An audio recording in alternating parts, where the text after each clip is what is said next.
तमाम आक्रांता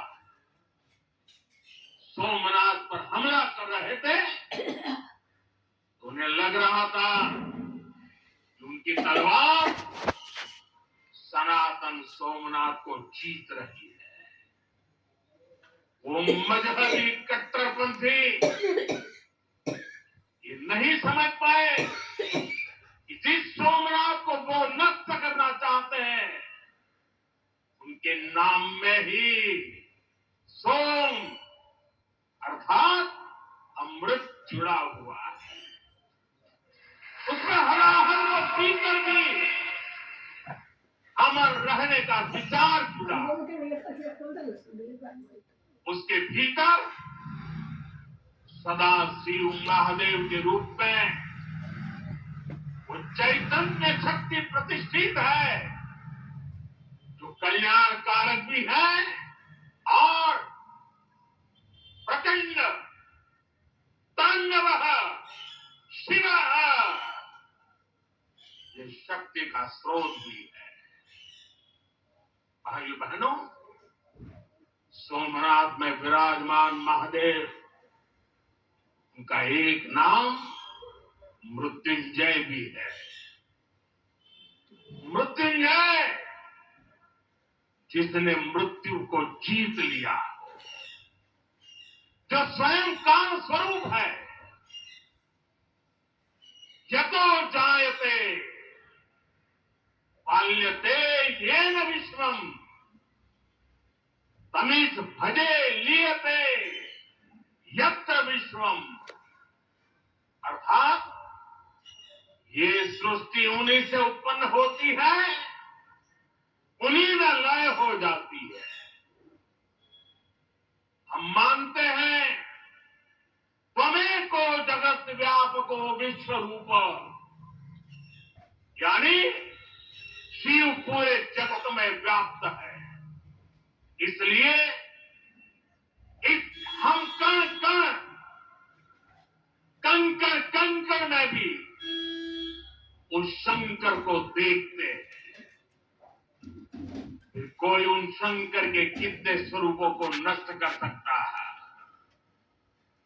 हम तो वो लोग हैं जो जीव में भी शिव को देखते हैं। उनसे हमारी आस्था को कोई कैसे डिगा सकता था? और साथियों, ये समय चक्र है कि सोमनाथ को ध्वस्त करने की मंशा लेकर आए मजहबी आतताई आज इतिहास के कुछ पन्नों में सिमट कर रह गए हैं। और सोमनाथ मंदिर उसी विशाल समंदर के किनारे गगनचुंबी धर्म ध्वजा को सामने खड़ा है। सोमनाथ का ये शिखर मानव क्रोध कर रहा है। चंद्रशेखरम आश्रय किम करिष्यति वैयम, अर्थात मैं चंद्रशेखर शिव पर आश्रित हूं, काल भी मेरा क्या कर लेगा। साथियों, सोमनाथ स्वाभिमान पर्व इतिहास के गौरव का पर्व तो है ही, ये कालातीत यात्रा को भविष्य के लिए जीवंत बनाने का माध्यम भी है। हमें इस अवसर को